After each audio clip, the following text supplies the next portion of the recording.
But he's able to makes it in anything. Sam, defend your team because they haven't won. Oh, my God. Strap yourselves in. It's another 1 hour episode. Oh, yeah. Spike defused.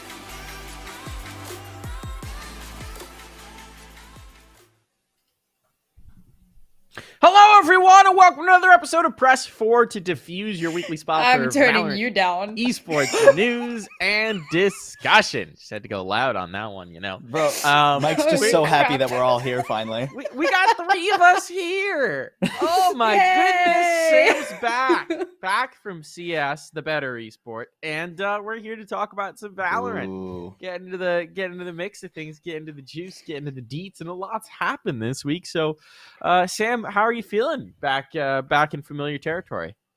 Jeez, it's so good to be back. Don't get me wrong, CS is fun. You can see it's the foundation. It's where it all began, but it's really slow, and I have missed the action fast-pacedness that is Valorant, especially now in 4.04. Bring me with the stimmy. Everybody's just pressing W. It's great. We got to get you some Adderall or something. get you able to focus for the slow pace of CS, you know? Wow. Zoomers out here zooming around. Paul, how you doing? Neon. Bro, I'm doing great, man. I finally everybody's home, man. I've been trying to hold down the fort myself the last 2 months. Has it been since all 3 of us have been on a show together, or at least like a month? Something like that. It's been a while. I think since I went to Poland. Yeah, because you were gone, and then Sam was gone, and then Sam was gone, and then you were gone, and then like you were here, but Sam was gone, and then Don't worry, folks. Don't get used to this. I think next week Sam's gone again. Wadey in chat has pointed out that we're 2 episodes away from episode 69, so that's nice. Excited about that one. That'll be one to mark for sure. God, we're all losers. 2 weeks from now. That'll be very important to know. Let's go ahead and jump into our Run It Back section presented by Temple University. This is where we talk about all the things that have happened in Valorant over the last week. And oh my goodness, there's a lot right now. There's a whole lot right now. Yeah. This is the first one. Holy cow. Sean and DDK to 100 Thieves. Big swing from 100 Thieves. This is pretty spicy. DDK general manager, Sean as coach. I mean, this is pretty wild here. Paul, what's your quick react? I feel like this is the easiest way for 100 Thieves to like balance the scales of like the negative PR they got a month ago from dropping their roster and kicking Eccles back across the ocean, right? Just bring on the 2 most beloved people in Valorant who were like getting the short end of the stick. Give them massive roles. It is a big swing, like you said, right? I don't think that DDK or Sean Gares, well, Sean obviously like as coach, I don't think that's that big of a swing. DDK as GM is maybe a swing, right? But he's like a very smart person. I wouldn't be surprised if he succeeds with flying colors here. And I mean, it's not Sentinels like we thought it was going to be, but they end up at the same place. They're still going to work together. Yeah. It feels like a very wholesome thing, right? When you add the fact that Mike's is coming in as well, so Yep. they've got the entire Immortal Mind squad, and I feel like 100 Thieves woke up and were just like, okay, we're tired of losing. And they were like, what are the biggest brains we could possibly sign? They saw what Mike's did with Envy last year, so they were like, well, we can't pass up on that opportunity. Mhm. Sean and DDK, very disillusioned after not being invited to do Masters. I mean, this is super understandable why they decided to move away from casting, and for 100 Thieves to snap them up so quickly, you know that cost a buck, and you know that this is going to be an amazing decision for a team that has not been at the level that they want to be for the longest time. Well, Holy. And the question now is, we've heard whispers of 100 Thieves maybe being a little bit player run in the past, right? Maybe just a smidge. Just entirely. Smidge, right? Yeah, entirely player run, right? So now the question for me is like, how is the dynamic that some of the players are already used to with having so much say in the team going to interact with all of these new people coming in and having big voices, right? Like GM, coach, assistant coach, right? That's 3 new voices all dropped into the mix all at the same time. Is the synergy going to be there? Are they going to mesh well? Is it going to be a scenario where, you know, no matter how smart these 3 new people might be, it's just not a good fit? That is my next question, because it has to not only be a scenario where they all do their jobs well, which I think they will, but it has to be a right fit for the team and for the players. And 100 Thieves, they got what, like a month and a half to figure it out, something like that, before the next VCT qualifier. Because that's quite a bit. They cannot afford to bomb out of that, especially now that they're dropping all this money on a bunch of new people. I would like to quickly point out something that was said in chat, which Tempter said, never heard of DDK, but Sean Gares. They've been casting together for the last year, right? Like, it's got to be troll. There's no way that is serious. Anyway, I think it's an interesting one, right? I think that the big advantage for 100 Thieves, right, is in terms of meshing with the players, is that you have the established credibility of Sean and DDK coming from their CS backgrounds, their careers, their longevity, right? Like, Sean is one of those few people out there. He's a former teammate of Hiko, right? They played together. And if you're a younger player like Asuna or Ethan, like, you looked up to Sean Gares when you were coming up through the scene. I don't think Ethan and Sean ever overlapped on a roster. Asuna definitely didn't.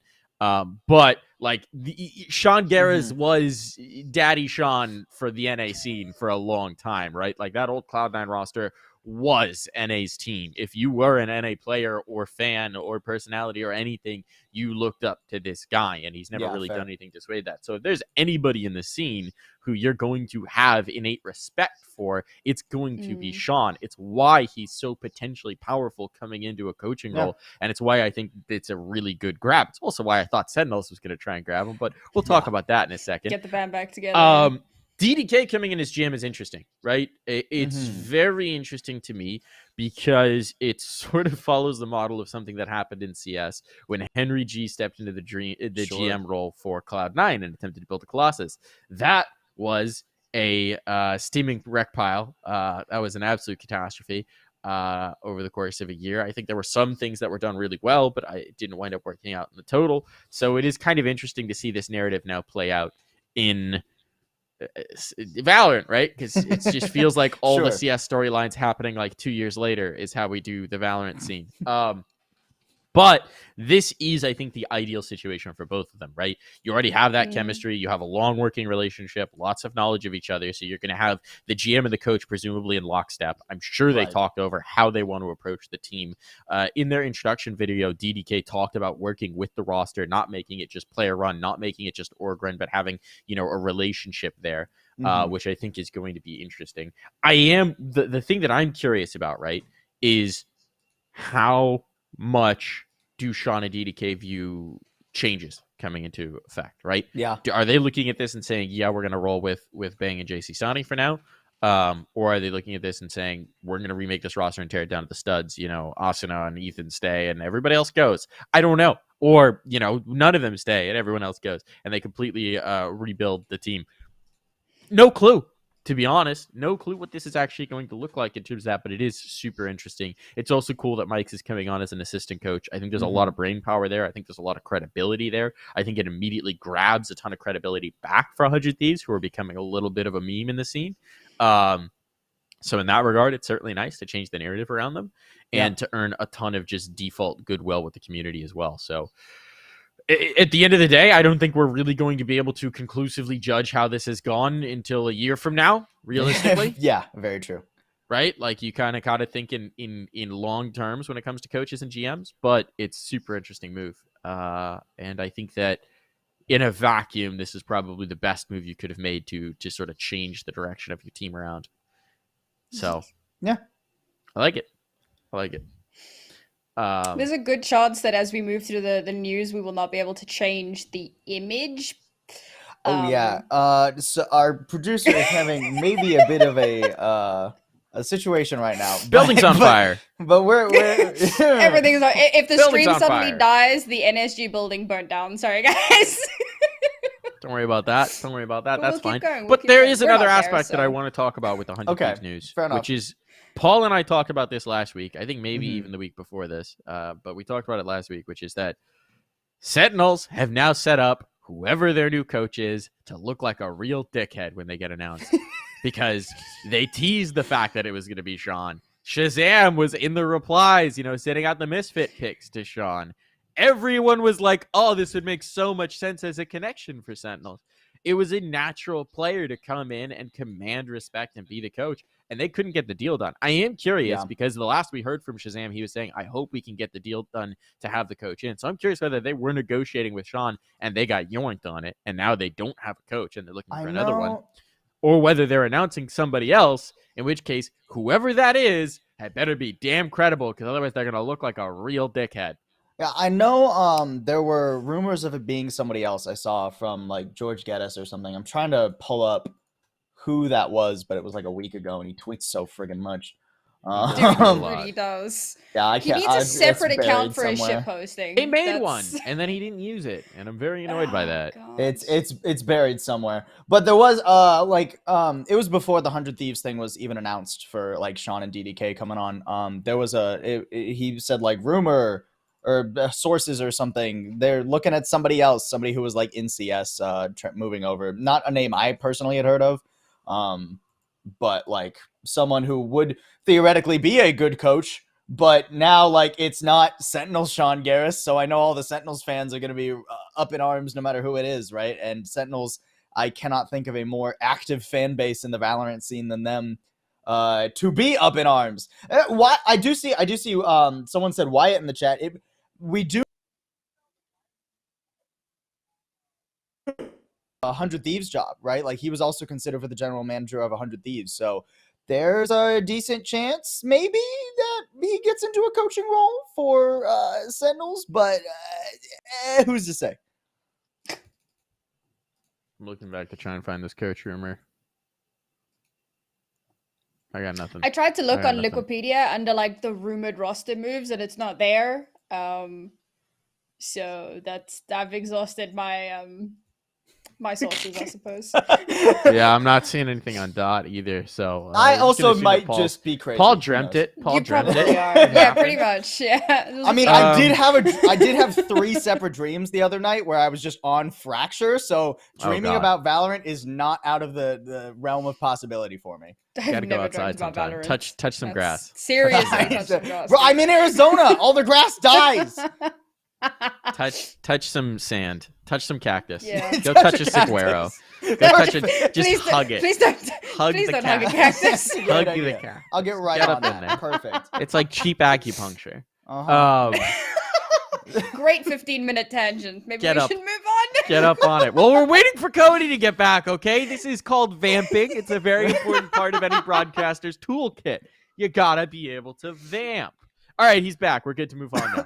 Let's do Let's this. just blow through the Mike's announcement here. We already kind of talked about that one, but he does look good in that graphic. I'll tell you that. Dude really needs to Oh, update yeah. his profile pic at this point from the Ryan Gosling one to this. There you go. You got your pick. Moving on. 7 has been benched on T1. He was there for a hot second and is apparently filling in for Mhm. TSM in place of Wardell. Does anyone know what the hell's going on with Wardell? I wish. I I feel wish I knew. like Wardell is like a mirror of Mixwell, right? So like he's the poster boy for his org, Mhm. and they just never want to get rid of him because he's like synonymous. Yeah. And it gets to a point where you realize, well, this is not working anymore. And okay, G2 are still very much on the Mixwell train. And we saw them deviate for like a hot second with Kellogg's, and we kind of spoke about how there was like beef there with Nookie, so they brought Mixwell back on, and they've been doing okay. They've made playoffs, but like it's still not ideal. So back to the whole TSM thing. I think I was going to say, Wardell how have is you a turned this into similar a thing. tangent about EMEA? Because I'm EMEA. I don't know what to tell you. Anyway, and I think it's a similar thing where like Wardell has been there since the dawn of time. He has swapped roles quite a lot. He went from like jet player to like sentinel player or something for a while, and he's like been mixing it up quite a bit, and things have just not been working. And that's probably where they're at now. It's just, well, we can't keep doing the same thing. You know, we've changed just about everything else around Wardell, and eventually you got to just try and find that common thread, right? The one thing we haven't changed. Well, and it comes like a month after TSM had that like really the turning point kind of tweet, right? Or the breaking point kind of tweet, right? Where it was like, hey, we're not cool about everything that's happening right now. We're gonna kind of batten down the hatches. We're gonna move everybody to Texas. We're gonna focus on changing the culture of our team. I remember that line very specifically. Oh God, that was right? funny. So it's not terrible.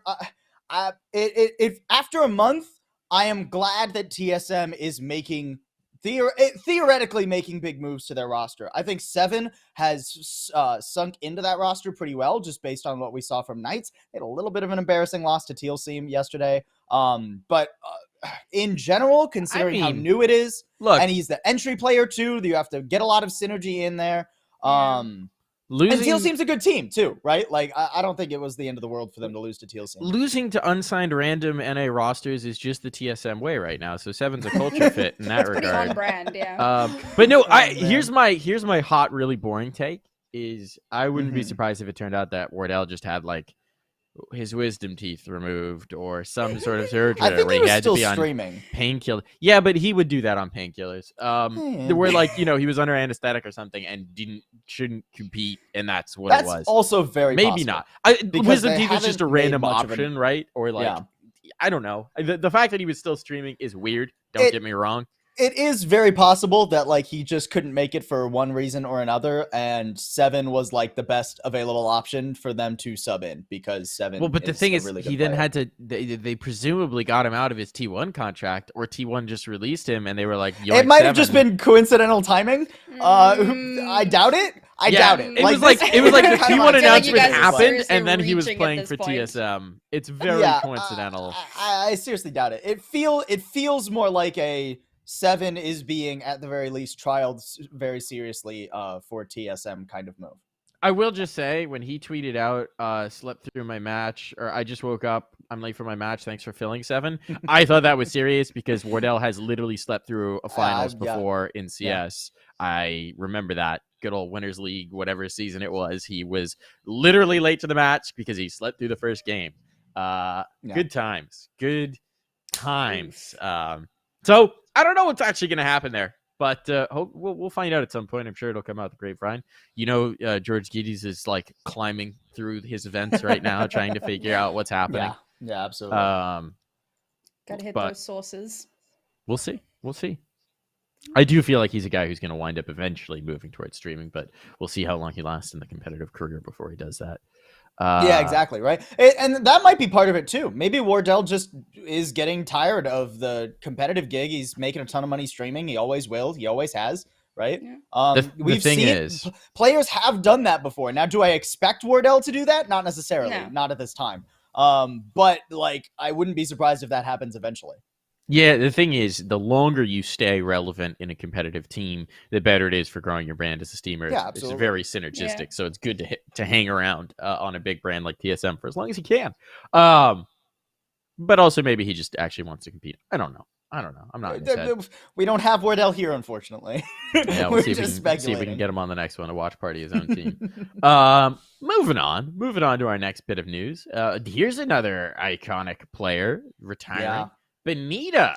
Well, from not CLG retiring. stepping down from the team.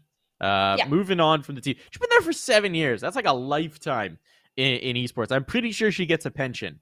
I think she might qualify for Social Security at this point. 7 years with one team is pretty much like 50 years with a team 50 years ago, right? Like it's the same equivalent in esports terms. I'm pretty sure she gets a veterans discount at this point. I mean, it's just bonkers. I think Benita's been on CLG either in CS or in Val for as long as I can remember. It's just wild. She quote tweeted this and she said she's making this move because she feels like she needs to make changes for the betterment and the growth of her career. So she's not like retiring flat out. She's leaving CLG to potentially pursue something bigger and better, which begs the question, what? Yeah, exactly. I am so excited to see where the hell she goes from CLG. Like, how much further up do you go at this point? There's a lot of really good teams that could potentially snap her up, but after 7 years, like the pull has to be really good to pull you away at that point. So I just want to know what's next. She recently just got married. I know that. So maybe just a transitional period in life, maybe shifting to a different role. I can't imagine there's another org out there that's going to give her a better deal as a player, to be honest with you. Like, I think probably the only org paying more than CLG Red is for their team right now is Cloud9 White. And I do not see C9 picking up Benita. To be honest, that'd be a shocker. Then the question is, right, like, is it a better move for her in terms of where she feels the competitiveness is, words right? are I'll get that word eventually. It's okay. You just talk for a living. Yeah, just for a living. It's, English is my first and only language. I'll get it eventually. One of these days. Is there a team maybe that she's been trialing with or playing with behind the scenes in scrims where she feels like she's going to play better, she's going to synergize better, and they're going to have better results than CLG Red? Because as iconic as CLG Red has been, they haven't been the highest performing, if I'm not mistaken, Naori. It's been a while, like the women's scene. Yeah. Like, they're a very consistent part of the scene. Everybody knows them, everybody likes them, but they haven't reached the same heights as like C9 White or I mean, they do well, but they're never like at the top. They're like third or second. Exactly. Yeah. Third or second in most of the women's tournaments, and I don't like them and Shopify tend to be like the really open ones. Right. Yeah. But that'll be interesting to see if Benita sticks around in Valorant, what she does. I could see a coaching role. I could see a brand ambassador role. I could see her transitioning into like management with the team or something like that. Yeah, sure. It just really depends on what that next challenge is. But I think she deserves like a 21 gun salute for lasting 7 years with an org, because that is just, again, like just absurd numbers. Yeah. Moving on. Kim's no longer on Guild X, so apparently there's a lot going on. Sam, you might know a little bit more about this. Big shuffles in the game changer scene. Yeah, so in the last all-women's tournament we had, which was Birds of Prey run by the Goose House, Kim was playing on Rix GG, who for a long time were the top team in the scene. And they did well in this tournament, but they haven't been doing as well for quite a while. And playing in her place was Anya, who was playing for G2 for a while, and then she played on Untapped, which was an unsigned team that got really far in the last game changes. I think they came like third or fourth, somewhere there. Like they did incredibly well, far better than expected. But now Anya left Untapped and she's been trialing with Guild X. So clearly there's a lot of like roster shuffles potentially happening. This was like kind of a trial for those players to see, well, how are they going to do in those roles? Because Rix just lost their best player and IGL in Jupy, who announced that she's pregnant. So she's gone off. She's basically taken maternity leave. And when she when she gets through the maternity leave phase, however long that is in esports, I don't know, but she plans to come back, but obviously that's going to be a little while. So Rix have gone through some massive changes. It's the pre-major tournament roster shuffle dance. We see it every time there's a big tournament coming, and Game Changers is no different. I think that this is a bit of a loss for Guild X, but it's a huge pickup if Kim does wind up going to Rix. All right. Well, that'll be interesting. Moving on. Nice. Natty's out of VX. Anders claims another victim. He's just cutting Yep. people wholesale. He's coach of VX now. He's just making some changes. I don't know who he's bringing in, but it's Natty almost out a of that shame roster. that we actually have all three of us on the show this week. Otherwise, we could have picked his brain about this. Yep. Anders, the perennial guest here, friend of the show. So yeah, we'll see what winds up happening there. But I don't know if anyone has any hot takes. Otherwise, we'll just move on. Keep moving. Got to catch up. Catch up on time. Let's get. All right, moving let's on. get it going. Juvenile's been announced as the coach of TSM. He cut Wardell, so it's getting spicy there, clearly.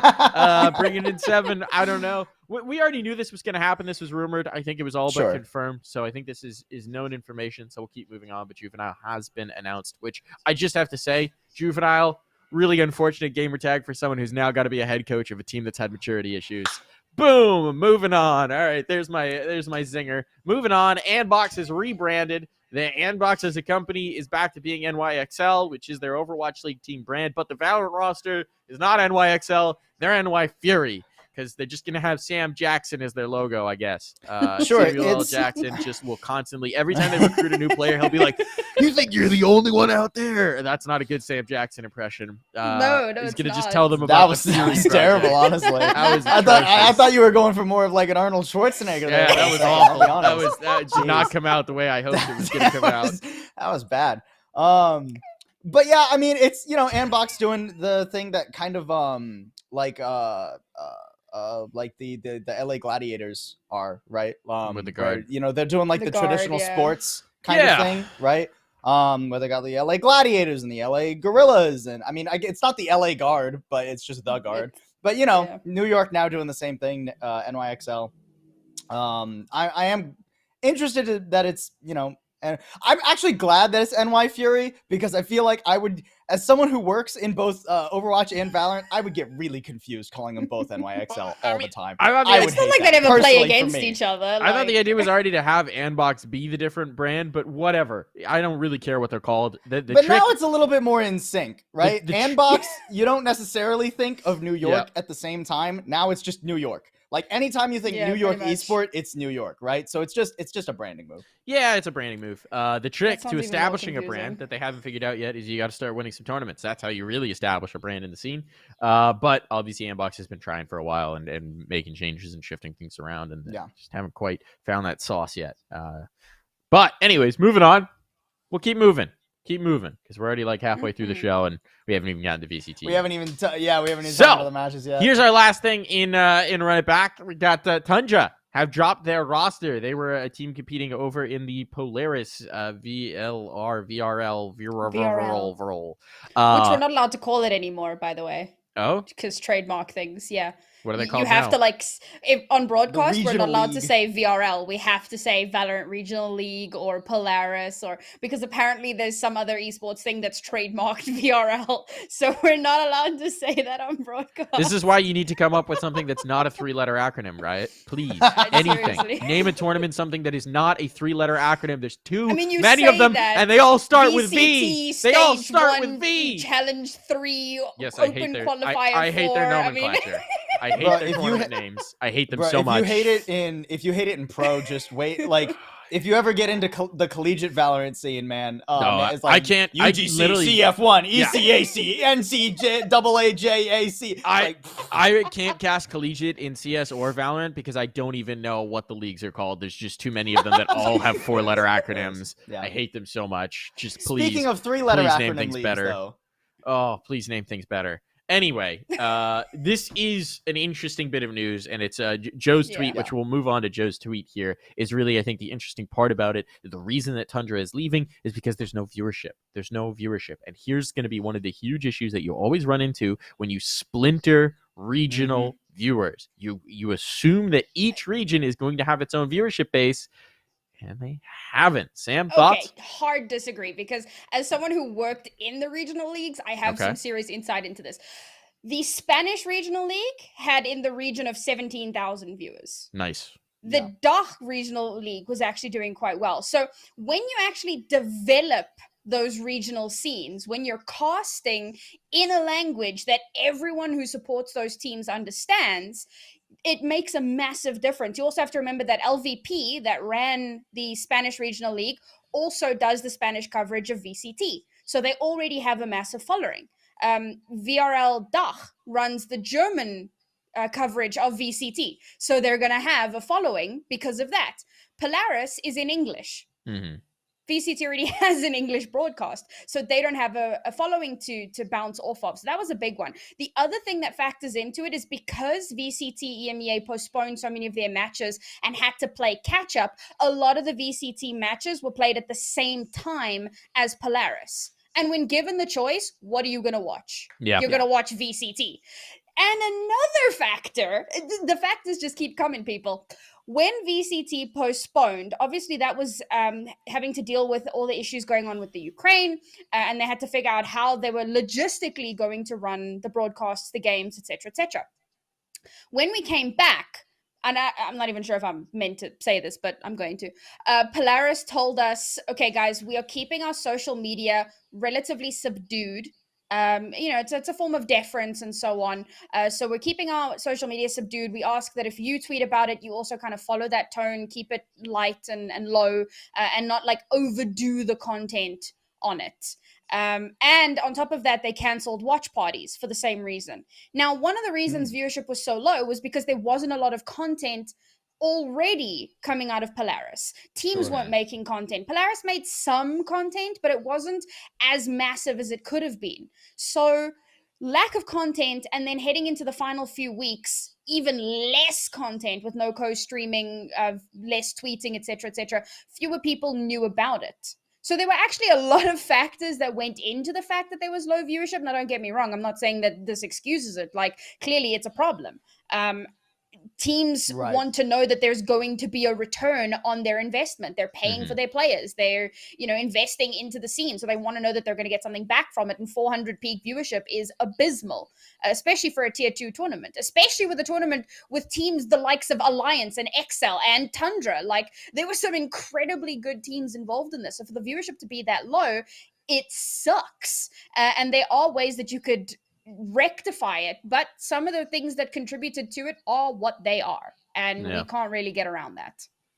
That's a major bummer. So it sounds like you set up to fail by circumstances, and then also maybe didn't do themselves favors in terms of circumventing those circumstances or working against them.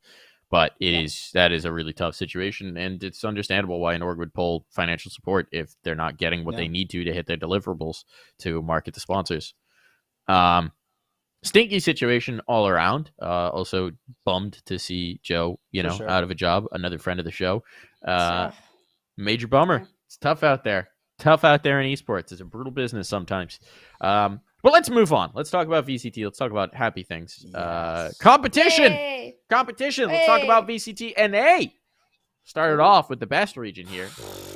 Make Sam get through VCT NA before we talk about EMEA. Holy cow. Our brackets are boomed. Do you know what the This bracket huge is difference? so exciting. The big difference between me and the other hosts of this show is that I actually follow both regions. So when they're not here, I can talk about NA. When I'm not here, they're just like, well. Let it go. Y'all Let suck. it go. Just get out of there. I follow the two teams that matter in EU, which is Mech and Fnatic.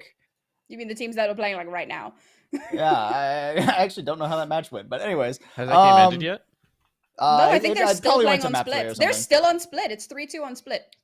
Anyways, NA. Anyway. As I was saying, Mike, our brackets are just completely shattered. Yeah, we both absolutely fucked up. destroyed. We Yeah, both no, fucked up. V1 ending up not quite hitting the mark in that first round against LG, and then Optic doing way better than I think most people expected based on their regular season performance thus far.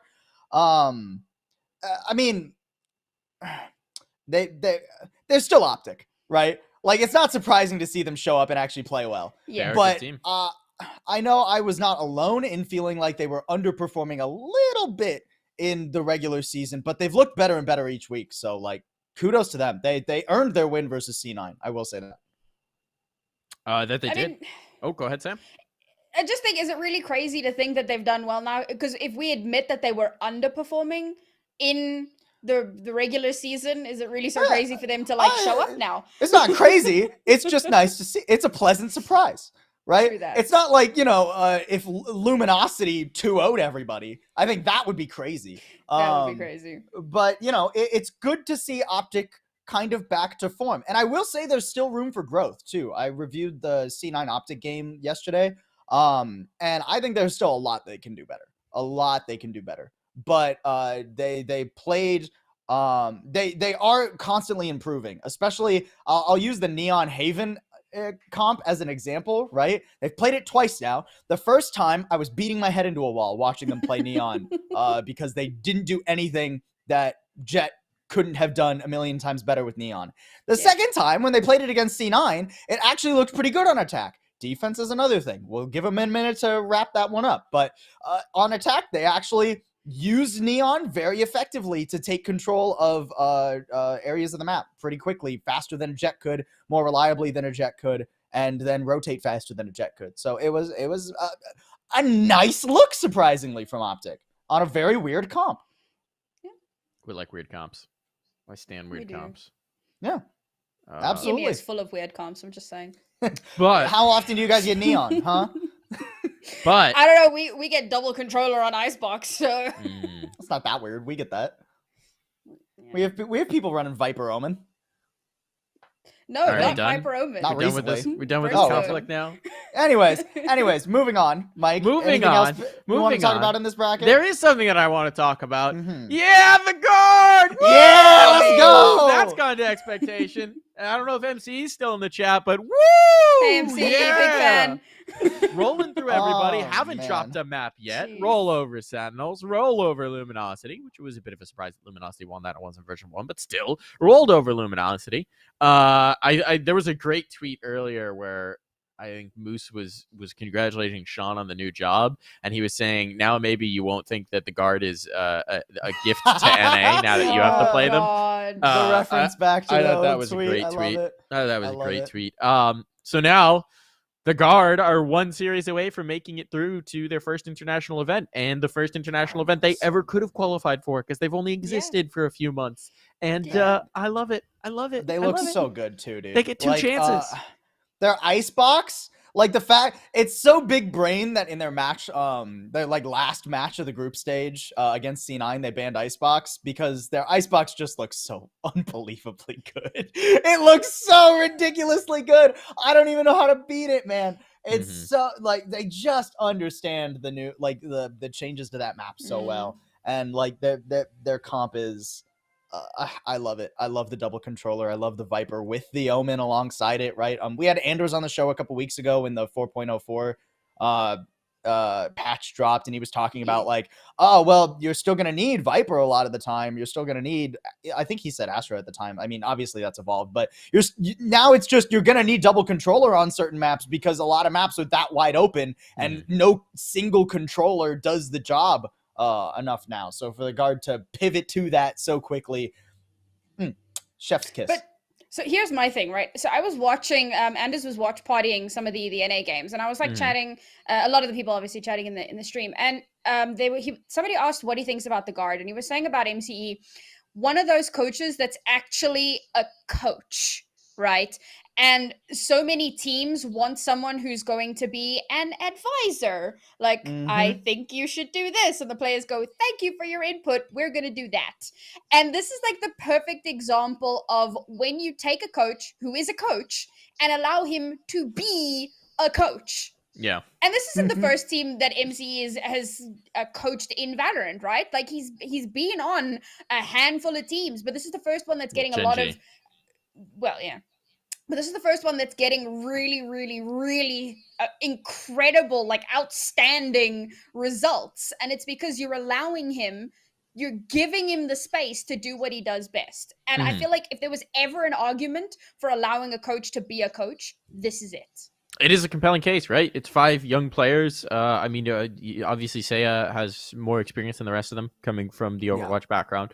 But in terms of competition, for most of them, they're relative newbies. I mean, for a guy like Trent, complete newbie, a player coming from relatively nothing in terms of competitive experience. And they're really being molded as a unit. And you can see the improvement week on week. You can see the growth week on week from these players. And I think it's just such an exciting team, right? Because it's players establishing their brands, establishing their identity in the public eye, and you can see them continue to mold and shape and change match over match. So very excited about the Guard. Obviously, I will confess to being the number 1 MC stan as always. But it's cool that they're capitalizing on it, right? Because this is sort of that every level, there's always that next tier to prove yourself, right? And this is now the distillation of the best teams in North America. This is as far as you go before you go international.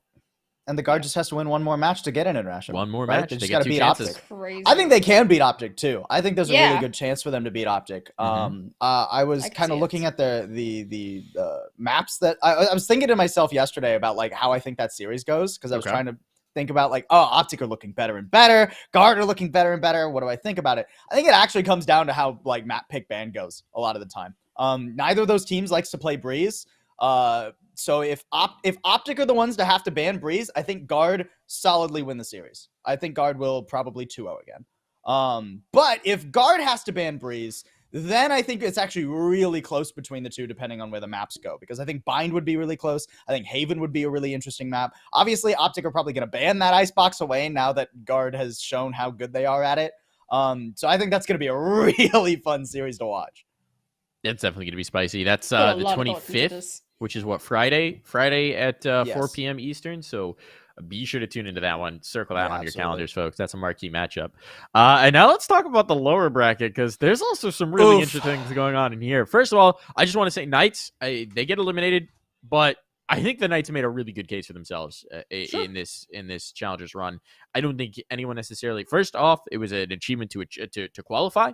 Then it was an achievement to make playoffs. And then, I mean, even in their upper matchup, they take a map off of a very good Cloud9 team. Yeah. I think this Knights roster can be pretty pleased with their results. What do you guys think?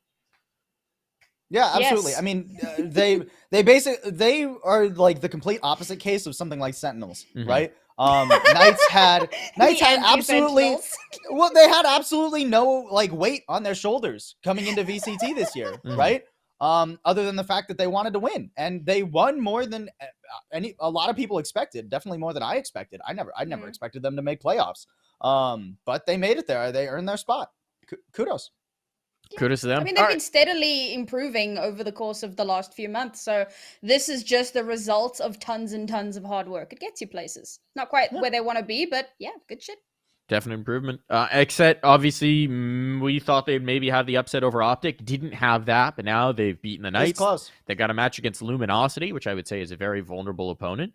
So they could make a run here, back towards that that lower final, if you will.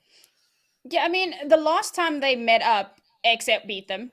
Well, Except won. And then the time before that was in the last chance qualifier, and Except won that too. So I suppose there's a little bit of like something to prove here for Luminosity, but that for sure isn't really going to make up a difference in overall skill, right? And I don't know. I kind of, as much as Luminosity has impressed me to have done this well, I kind of think this could be the end of the road for them. Exit have won their last 4 encounters. You have to go back to Winter Champs in January for Luminosity to have taken a series. I think Exet is undoubtedly the favorite here, despite the fact that they lost to Optic. Optic obviously doing really well in playoffs right now. I think Exet just had a rough match, right? It's a hard first round opponent. We knew it was going to be a hard first round opponent for them. I still think Exet have the upper hand here. I think you can make the argument that LG maybe overperformed a little bit against V. That was a really good series, and LG played out of their friggin' minds in a lot of those rounds. I don't know how consistently they can keep that up. If they beat Exet, it's no longer an overperformance in my mind. They've just turned they just turned on, like they flipped the switch for playoffs or something. But you got to beat Exet first, and I think it's going to be really hard to do. Yeah. That is going to be a tough one. Other side, let's talk about this. Sentinels bomb out. Playoffs. Shocker. Get eliminated. I I'm gonna say this. Yep. I think if LG actually was, I think if the bracket went how we expected it to, if V1 didn't lose to LG, I think Sentinels would still be in and they would be playing Cloud9. Yeah, I mean, they did Sentinels- get like the toughest bracket poll, right? You get the guard to start things off, and then you Yeah. get version 1 as your and lower then bracket you matchup. get V1, It's man. like, That oh, was supposed God, to be the just easy match. boom, boom, They were boom, supposed to have boom, like boom. the 4th seed out of the other group. They were supposed to have a chance in the lower bracket, dude. Then they get V1, the team that shellacked them.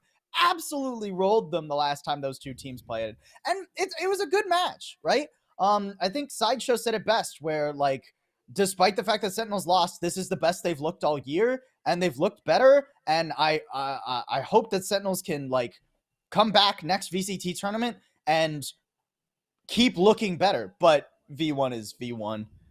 Yeah. They still look really good. It's a very stacked NA bracket right now, man. Yeah, It's crazy. really is. It's exciting. Yeah. We'll be very curious to see who they bring in as coach, if they can get that finalized, if they can get that sorted, because I think that this is a time for Sentinels to do some soul searching, right? This is a big elimination. This is an international event Certainly. they're missing out on. So if you're going to do soul searching, if you're going to try and redefine the culture of your team and sort of change the direction up a little bit, now's the time to do it. And a coach could be a big piece of that. But moving on up, Cloud9 version 1 is a banging matchup, and I don't think we thought it was going to happen at this point in the bracket. So who you got for this one? Oh man, I've racked my brain trying to think of this one, man. Here's the thing. I will say in the I have to go back to the C9 Optic game for this one, because that game was really close the entire time. Well, most of the time. That game was really close on Haven, and it was really close for the majority of Ascent.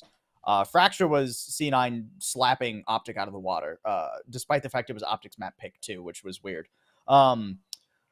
But there was one key issue for C9 when they when they went on to attack for Ascent. They won pistol, and then they had 2 rounds in a row where they just made egregious errors, and then they totally fell apart. You could see it in the player cams when they came up. C9 just like they boomed themselves really like instantly, right? Everybody except like Vanity was like after every round was just like head in hands anytime they lost, man. It looked brutal in the mental game for C9. So I think if C9 can avoid that, this is going to be a really close and competitive series. But if they let themselves get boomed, if they lose a map early on, if they make an egregious misstep and that just totally wrecks their mental, V1 is going to come out of this very swiftly. So here's a wild stat. The only time these two teams have played each other, at the very least since like February last year, was in the Valor Rampage final, which was an agent ban tournament. Yeah. Yep. So like, I mean, this is such an important match on so many different levels. Mm-hmm. I don't even know what to think about this. I do remember that Cloud9 like trolled their way through the entire Valor Rampage final and just like walked all over version 1 without even breaking a sweat. Yeah, oh god, it was memery at its finest. It was. They're not going to be able to meme here. No, 100%. Not even close. 100%. Not even fucking close. This is gonna be an interesting one. It's always an interesting matchup between these two teams as well, right? Obviously, Vanity coming over from version 1 to Cloud9, a lot of close relationships between the players on various rosters. So I'm sure they'll be memeing it up on Twitter, and there'll be some nice drama heading into it, all distinctly manufactured, by the way, in case you think there's real beef. Yeah. But it should be a banging matchup. That's 7 p.m. tomorrow Eastern time. That's another one to circle, I would say. I think if you're circling 2 matchups this week, the Optic matchup and the C9 version 1 matchup have to be the ones that you're circling. It's I mean, you watch all 3, but those are going to be real spicy. And then you watch the rest of the matches too, because like the playoffs is concluding this weekend. Yay! Yeah. Yep. It's going to be fun. Grand finals on the 27th on Sunday. While we're on the topic of like NA stuff, okay. For anyone interested, a reminder, Game Changers Academy also starts this weekend. Yes. Which will, of course, feed into the main Game Changers event. So if you want to see what's happening in the women's scene, that's also happening Friday, Saturday, and Sunday. And the main Game Changers is next week, though, right? I believe so, yeah. Okay. Which will also be, I believe, Sean and DDK's last cast. So there you go. Oh, are they casting that? That's fun. Yeah, that's what I know it seemed DDK like. was, Like at nothing's least. been, nothing's been like officially announced. But when the Yeah. tweet came out where he's like, I wasn't taken to Masters, so this playoffs and game changes will be my last. So he kind Yeah, of, I know let the cat DDK out the is bag. at the very least. Yeah. Yeah, that'll be cool to watch. Yeah. Should we move on to EMEA now? Yes. Let's move on to It's EMEA. been so long. Let's talk about EMEA. Let's let Sam talk about EMEA. I mean, look, the game's literally going on right now, so you could be watching that. Yeah. But instead, True. you're watching our faces, and we appreciate you for it. 9-3 last I saw. Looks Yes. like Fnatic's doing all right. Yeah, Oof. Fnatic. Yeah. Well, they've Fnatic been has a good split. undefeated in the group stage. Like this Fnatic just came out of nowhere. They've had good looks for a while, particularly during champs when Anders was coaching them, and they did really well. And they had like one of the best fractures that we had ever seen. Okay, a lot of that had to do with the fact that we hadn't seen a hell of a lot of fracture at that point. But they looked really good on a brand new map. Mhm. And then they obviously had a bunch of changes. They brought in Brave AF, who has been incredible for this squad. And I think that the changes to Boaster's role have actually made a huge difference as well. That's given him more opportunity to IGL better. You know that Boaster and pit clip? Jeez, man. It's just been so good. And of course now they're coming up against Mech, who, for anybody who's unsure, this is Gambit, but they're not allowed to compete under the name Gambit, so they're playing as M3C, Masters 3 champions. And they've also been performing really well. I think they lost to FPX and I think one other team, or that might have been their only one. And now obviously they're coming up against Fnatic. And I mean, the common thread has been that these two look like the best two teams in the world right now. And if you have missed the series that's been going on right now, definitely go check it out. Like that map 1 on Fracture was insanely good. It was some of the best fundamental Valorant that I've seen in such a long time. On Fracture, no less. Like, it was just so good. And I honestly, okay, obviously we have a bit of a cheat with the scoreline. It's 10-3 on map 3, so looks like Fnatic's taking this one. But I mean, map 2 was pretty, fairly squarely in Gambit, Mech's hands. Oh, God, I'm so glad I'm not casting this. Bro, between Mech and Optic, man, they're just testing us, dude, to not call them Gambit and Envy. God. Well, I mean, a little bit of a different situation, obviously, for Mech here. Yeah. A bit more of a sensitive cause on that one. Yeah, fair. Yeah. It's just they do look so good too. We don't. I was watching who was it? Was it Bala review a Mech game, and man, they look clean. Like you said, those fundamentals are just crystal. So and the clutch capability of all of those players as well. Sure. Like, it just, if something goes wrong and you're one of the last 1 or 2 players left alive, the ability for players like Nats, Redgar, Chronicle to just like come up so huge in the most unexpected ways. And you add on to that how fundamentally good they look. And okay, of course, Fnatic have the same thing, which is why this is probably one of the best series we're going to have for a while. Just really exciting stuff. Yeah. So, all right, Spicy over there. Do we think Guild and G2 have any chance to run it through the lower bracket, or are they just going to get doomstered? I will say for G2, they have actually been looking better. But I think I don't have much hope for them. Because they're up against the loser of Fnatic and Mech. Exactly. Right? I mean, they're gone. That's pretty rough. That's pretty Bye-bye. rough. That's pretty rough. rough. That's pretty rough. Yeah, that's not an easy one. FPX has been a pretty big surprise. Dude, they've been so good. They didn't look good for the entirety of last year. But they look really good right now. Shout out. And playing in a difficult situation without Angel, right? Yes. Yeah, exactly. Really tough situation. They've made the best of a really tough situation too. It didn't really break their stride, surprisingly enough. They've looked really good. I think beating Liquid is going to be a very big test for them. Because I think they were in opposite group. No, they were in the same group actually. So they have beaten Liquid once before, I'm pretty sure. Yes, they 2-0'd them last time. So we'll see what Liquid can do to adapt that. But at this point for FPX or Liquid, it's 1 win and you're in, right? It's 3 slots for EMEA. So all you got to do is get region, exactly 1 win and you make internationals, you make masters. Yep. And let's Any other thoughts on EMEA before we move on? We're coming to the end of our show here. We're sliding on through. It's every time. We gave it time. We gave it time. We just didn't have that much time for either one. 5 minutes. Yeah. I will say that Liquid have been an interesting one for me. I think that they've always been in this like kind of always the bridesmaid, never the bride kind of situation. They like do really well and then they just suddenly start choking. So I do have some high hopes for them. I think coming up against FPX right now, probably not gonna win that one because FPX had kind of smacked them around a little bit. But when they come up against Guild, I think it's very likely that they win that one. So they're still in with a chance here. Of course, then they would have to go on to beat either Fnatic or Mech. So a bit of a rough spot there. But at least in with a chance, which is pretty exciting. Yeah, and I mean this is a 3-team promotion event, right? So if you make that upper final, you're in. So whoever wins out of Fnatic and Mac, and it looks like it's going to be Fnatic or FPX Liquid, they are into the international event. They have already qualified, so that's a nice little bit of insurance there.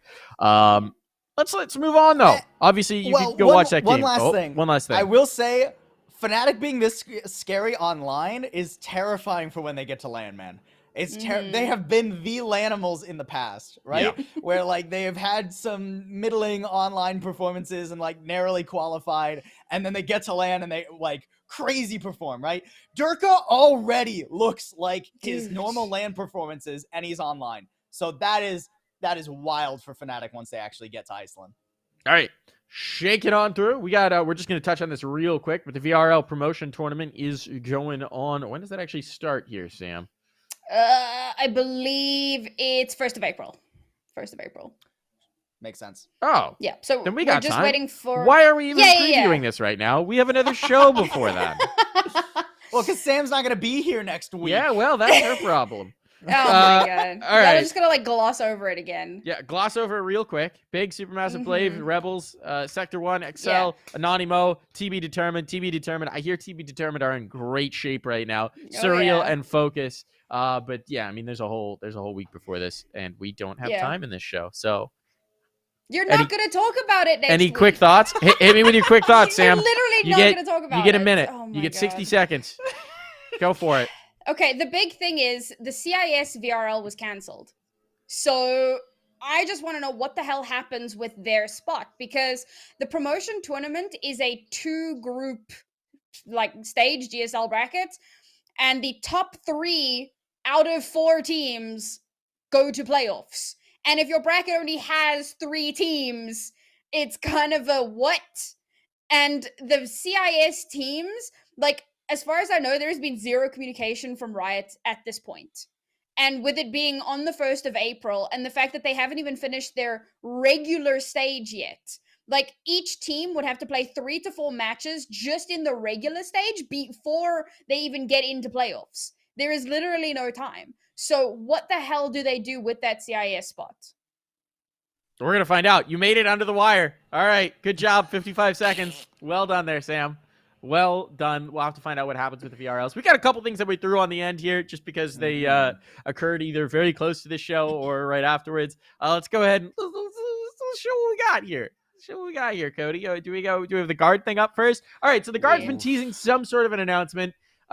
MC wouldn't tell me what it is. They've been teasing these puzzle pieces. They're announcing somebody, whether it's a streamer, an analyst, a GM. I don't think they're making roster changes. But do we want to take any guesses about who this might be here? The big 2 guesses that are circulating right now are Myth and Wyatt, right? Are they circulating, or did we just talk about them right before this? We talked about them right before the show, so they're circulating. We are circulating them. There we go. I think those would both be really cool. According to sources.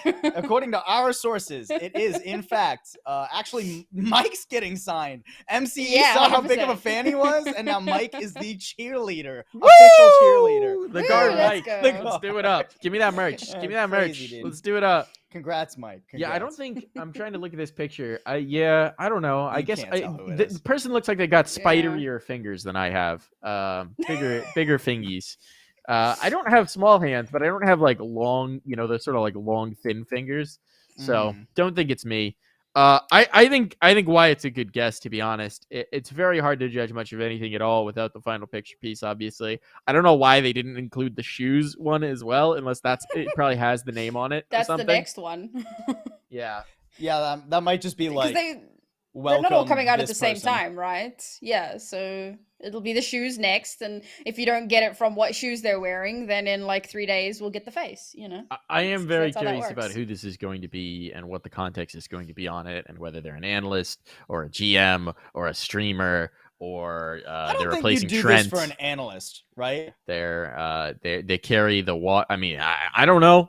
They've The got water everybody boy. talking about them. Depends on who the analyst is, right? I mean that's fair, but like if it was, I feel like if it was that big of an analyst, you would move them into a bigger role I'll put it this than way: just analyst. if they're doing a roster change, my mind is shocked, and I don't think they're doing a roster There's change. no way they're changing. And one of there's their no 5 world where they're players. changing a coach. So That is it's also something true. that's not related to those. But we're gonna see what's gonna happen. And also, all of the players are teasing who this is, so obviously no one's getting swapped out.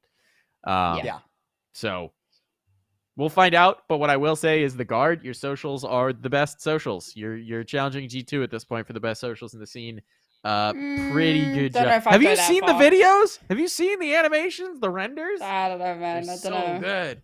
They're so good. The gore. They're really cool. I don't know if Guard needs to step up the meme game alongside the coolness, That's the though. thing. It's yeah. not quite on G2 I don't know. level yet. The response to the gourd was pretty good after they That beat, was pretty funny. Sentinel. They're on their way, Mike, but they're not. Yeah, G2 they're not there level yet. Yeah. Pretty high end socias so far. Very impressed. All right, moving on to our next ridiculous thing as we wrap up our show here. This is thanks I hate TSM that. for putting this out into the world. This is terrible. I hate that. Thank you. That's the worst thing. Thank you, awful. TSM, for making us see this. We saw it, so now you have to see it. Happy National That- Puppy Day. That TSM, is you terrible. absolute weirdos. TSM down the bad. jet, the jet is like broken, and like the render on that jet is just like giving me horror movie vibes too. Yeah. Which Dude, I I guess get- is like what it should be doing, because E-daters are horrific. Yeah. Dude, I'm Um, getting Full Metal Alchemist vibes. You know when they like try to resurrect the mother and it's just like this weird thing on the ground? Oh, I God. hate that. I hate it that a lot. so much. I hate it a Terrible. That's lot. how we're ending the show. That's how we're ending the That's how show. we're doing. With nightmare fuel. I hate this. I hope you all hate this too. We're going to end up our show here. TSM is, in fact, always down bad.